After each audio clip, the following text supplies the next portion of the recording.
বিগত ১৫ বছরে দেশের ব্যাংক খাতে লুট হওয়া টাকা দিয়ে ১৪টি মেট্রো রেল বা ২৪টি পদ্মা সেতু করা যেত বলে জানিয়েছে শ্বেতপত্র প্রণয়ন কমিটি।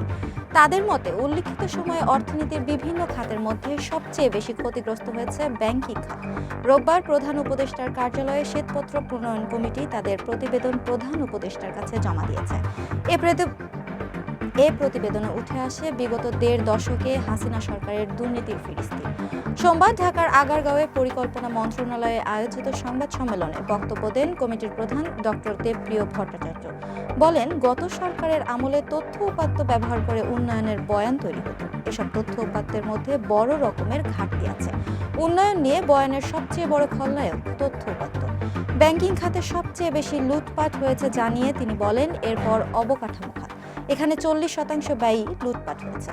তৃতীয় অবস্থানে আছে জ্বালানি খাত, আরেকটি খাত হচ্ছে আইসিটি। এই খাতের দুর্নীতি ধরা অনেক কঠিন, অথচ এখানে ক্রয় বিক্রয় প্রক্রিয়ার মাধ্যমে বড় রকমের দুর্নীতি হয়েছে। ব্যাংক খাতে দুর্নীতি ও অনিয়মের জন্য ঋণ কেলেঙ্কারি, প্রতারণা, ভুয়া ঋণ ও ঋণের অপব্যবহারের বিভিন্ন ঘটনা চিহ্নিত করা হয়েছে। ব্যাংক খাতে লুটপাটের টাকা দিয়ে ১৪টি মেট্রো রেল ও ২৪টি পদ্মা সেতু করা যেত। কর ফাঁকি, কর ছাড়ের অপব্যবহার এবং দুর্বলভাবে পরিচালিত সরকারি অর্থ ব্যবস্থাপনা রাষ্ট্রকে গুরুত্বপূর্ণ সম্পদ থেকে বঞ্চিত করেছে, ফলে উন্নয়ন বাধাগ্রস্ত হয়েছে।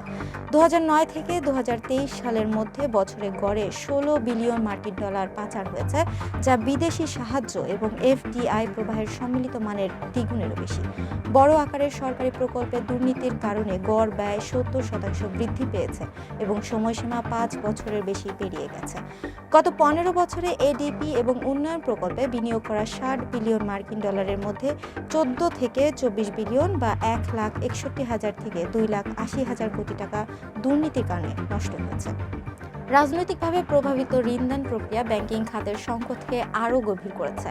২০২৪ সালের জুন পর্যন্ত আর্থিক মূল্য হিসাব করলে ১৪টি ঢাকা মেট্রো সিস্টেম বা ২৪টি পদ্মা সেতু নির্মাণের সমান হবে। গত এক দশকে ১৩,০৪,০০০ কোটি টাকা হুন্ডির মাধ্যমে রিক্রুটিং এজেন্সিগুলো ভিসা ক্রয়ের জন্য ব্যয় করেছে, যা ঢাকা এমআরটি ৬ উত্তরা মতিঝিল নির্মাণের খরচের ৪ গুণ। সিন্ডিকেট এবং শোষণমূলক রিক্রুটমেন্ট কার্যক্রম অভিবাসী শ্রমিকদের ন্যায্য চাকরির সুযোগ থেকে বঞ্চিত করেছে, যার রেমিটেন্স প্রবাহে নেতিবাচক প্রভাব ফেলেছে।